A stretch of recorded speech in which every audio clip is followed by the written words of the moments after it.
Well, hello folks, it's David Connolly here, and I wanted to just show you a couple of new things that have been added to the Trongate framework. It's just a couple of methods, nothing particularly fancy, nothing that you need to worry about. You don't even need to use them. However, I hope that they will be handy time savers. I've been working on this new discussion forum here, and it has certainly saved me a whole bunch of time.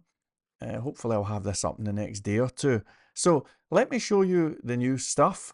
And this is a sneak preview of the upcoming Trongate documentation. This is not live yet, but I'll just show you what we've got.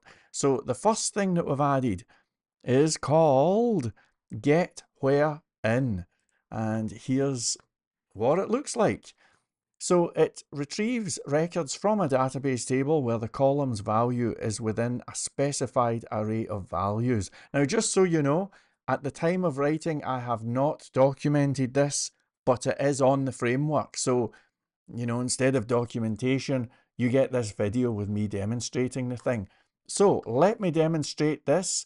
It's remarkably simple. Now, here is a members module. No big deal. And here's a little method called test. Here it is right here, okay? So I've just got it saying echo hello. And if we have a look, we get something like this. Absolutely no surprises, okay? Now, let's imagine that we've got an array of member IDs. Now, there's different ways of writing arrays in PHP. I'll just go with this technique here. So square brackets 1 and 3, okay? That's a bunch of arrays. Now in Trongate, you can say JSON members arrays, and it'll show you them like this. Or you could say var dump if you really want. Like this, doesn't really matter. But it's two member IDs. Now, let's imagine we wanted to fetch records where the ID value is inside the array. In the past, this would take ages. Well, at least it would for me. I would be saying SQL equals select all from blah, blah, blah, blah, blah. Then I would typically do a for each loop of some sort. And in the for each loop, I would be building on and I'd be doing these where conditions where that is that or that is that, and on would go, and it just took ages. But now, well, watch how fast and easy this is. I'm going to just say members is this model get where in. That's right. Now the first argument is going to be our ID column in this instance, and the second argument is the member IDs array. So let's just do a little JSON on the members, and if we save and refresh, there you go. It's as simple as that. Now you can add in the table name as an optional third argument. That works fine. And of course, you can change the table name if you want as well. It's not a problem. But that's get where in. It's an absolute bullet. And for me, this has been a huge time saver. So that's our first new one. This is on the framework, but it's not documented. I'm just letting you know it's there, okay? All right. Now, the second one is another one that I found myself doing a lot. I was actually surprised that PHP never had something to do this because it's such an obvious thing. And it's to do with string manipulation. So let's imagine that somebody posts something. So I'm going to say ask a question, and I'm going to say help me with my code. So I'll say here's the first bit, and I'll chuck in some code. And let's imagine, and you see this on forums all the time, where someone is going to chuck in a little bit of code, perhaps with these code blocks here. And then they might say, here's more code. And then they might do this again. Let's do we'll do a little if statement here just because we can. Something like that. You get the idea, okay? So This is something that you might see on discussion forums quite a bit. I've got a little shortcut. Let me just show off. It's just if I want sample text here. I'll try and turn it into something useful, right? Okay, so here's our forum. You can see that the code looks fantastic. We can copy the code, by the way. These all work. Look at this. Beautiful copy and paste functionality and everything. But here's the challenge. This top section here, you can see it just says, here's the first bit, and aha, we've removed the code. Can you imagine how messy that would be if we had kept the code stuff in there? It would have looked horrendous. So how did we do that? Let me show you.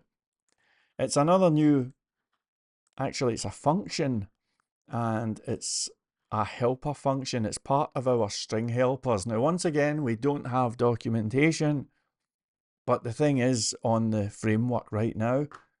So this one is called remove substring between. It's really, really simple, and here it is here. So this one removes a portion of a string between two given substrings. And if the optional remove all parameter is set to true, all matching portions will be removed. So I've got a couple of examples here. In fact, I'll just show you them right now. So let's go like this. All right. And we've got this haystack here. I'm going to echo the haystack like this. Now the haystack is obviously just a sentence really. And there it is there, okay. So the sentence is, when Macbeth speaks, all listen, Macbeth is a forbidden word. So the way that this works is we declare the start of the portion that we want to remove. So I'm going to say this opening bold tag, then we declare the end. And so I'll do a new line just for clarity. And I'll just say string or new, whatever you want. And that is going to be this thing here. So it's remove substring between. So what do we pass in? Well, you pass in the start of the portion that you want to remove, you pass in the end, and then you pass in the original thing. So if I now echo new and refresh, now look at this. I'll do a little HR here just for clarity. Okay, so you can see that it's removed the first one. And that's the thing, and that's what I'm saying here in the documentation. So here, only the first instance of a matching substring is removed. That's the default behavior. So this Macbeth thing appears twice, but we only remove the first instance of it. If you want to remove all instances, just add in an argument of true, and if we save and refresh, there you go. Okay, so that's pretty much it, and we are cool. Before I go, thank you so much to all of you who responded to this. I posted this yesterday, yeah, I posted this yesterday, and it was just, I was looking for some guidance and opinions on this stuff, and it would appear that you folks are quite happy as is, which was a surprise and a very pleasant one at that, you know. So thank you is all I can say. It looks like you folks are happy, and if you're happy, I guess we're good, you know. Very nice to know that. All right, so those are the new things, and I look forward to getting this new documentation out soon. We're going to have really great documentation for this framework. It's on the way, and I appreciate your patience. See you later. Bye.